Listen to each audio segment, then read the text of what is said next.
Maayong buntag sa tanan, anaa ta sa Zone 2A Barangay Baluarte para maabi-abi ang atong Barangay Lupon Secretary. Hali na! So, good morning ma'am. Kanang bago ang tanan, magpaila sa diay ko. Ako day si Laika A. Magallanes, usa ka third year student. Kanang major in Social Studies diya sa Taguluan Community College. So, in line with our course SSE 12 nga Law-Related Studies, naami dari karon together with my members nga naa sa likod sa kamera nga sina Ash Wagandang, Stephen Bacol, Paula Isabel Pabro o Ryan Paraiso. So, ma'am, kanang pwede ba nimo ipaila imong self, imong pangalan, edad o civil status? So, ako to si Mrs. Marcely Baros Alberio, 63 years old. Nagpuyo sa Zonto A, Baluarte, Barangay Baluarte. So, ako karon nagtrabaho sa Barangay Baluarte as Lupon Secretary.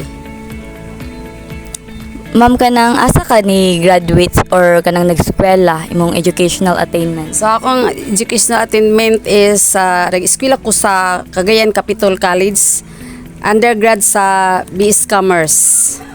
Okay, so ma'am, so part 1 sa ato ang interview question, no? Pila ka mga case or kaso nga nahigayon diri sa Barangay Baluarte ni adtong niaging tuig o year 2023? Kaniadto last 2023 nga mga kaso ang niabot sa among opisina sa Barangay Lupon, mga almost 26 ka kaso. Sa 26 ka kaso, duha ra ang na CFA. So na-continue gina sa 40. Okay, so ma'am, sa second question, unsa ang tulo ka most commonly ga kahitabo sa Barangay Baluarte? 3 ka most commonly nga case bitaw ang mostly ga kahitabo.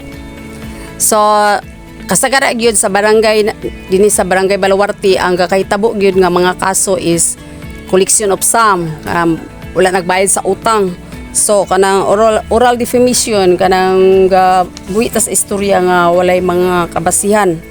So ang slight physical injury, kanang nalagi na bikil gamay, murag naka kuan din ta sa tawhanon nga katungod naka sagpa bata nagyud anak kahitabo sa atong barangay. So oral sum, collection of sum, oral defamation o slight physical injury muna ang mostly kanang top 3 nga kahitabo nga kaso sa ato ang barangay. Okay ma'am, pila na ka mga kaso ang nasulbad sa Lupon diri sa atong Barangay Baluarte? So 24 ka kaso. 24 ka kaso gyud ang atong nasulbad ra, wala na gyud na naabot sa korte pa, wala na saka kay nasulbad na amo na siyang nahimong amicable. Pila ka mga kaso pod ang natagan og certificate og napasakahan og aksyon sa korte? Duha ka kaso sa year 2023, duha ka kaso. Okay, so duha.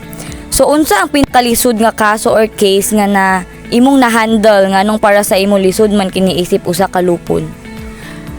So ang akong naobserbahan sa muraga lisod gyud ang kuan ang kami lupon pag amicable sa kaso kana oral defamation, kay namo gyud tay pag abot na diya sa korte lagi namo dili nagaangkon, dili naga sulti nga mo na iyang gisulti, murag kanang yan na dayong gididma kay di na lagi din gaangkon kay nagisumbong naman siya.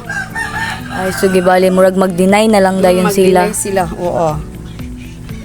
Okay, so for the final question ma'am, ug mahigayon moabot ang panahon nga mahuman ang imong termino isip usa ka lupon diri sa Barangay Baluarte, gustuon ba nimo nga magpa-appoint or i-appoint isip usa ka lupon otro ug ngano? Para sa ako, kung ila kong tugutan nga ilagyapong kong i-appoint, ilagyapong kong ipatrabaho sa as Barangay Lupon sa Barangay Baluarte bisan human na akong termino, ko willing gid kay gusto ko nga makatabang po ko sa akong mga kasilinganan atong mga among kabarangay sa ilang mga problema pagsulbad, kay sa kataas na sa akong higayon mga almost 8 years na ko sa Barangay Lupon, murag doon na naging ko'y kasinatian. So makakuan na gid mi nga ako nga kanang mas makasulbad na gid sa mga problema sa among barangay, I mean. Okay, so thank you kaayo ma'am, nakita yun na mo ang imong pagka-honest sa mga question nga imuhang gipang answer sa mua. Thank you kaayo o dagang salamat sa pag kuan sa mo pag-abi-abi sa mo og sa akong mga members. Thank you, ma'am. Sige, welcome.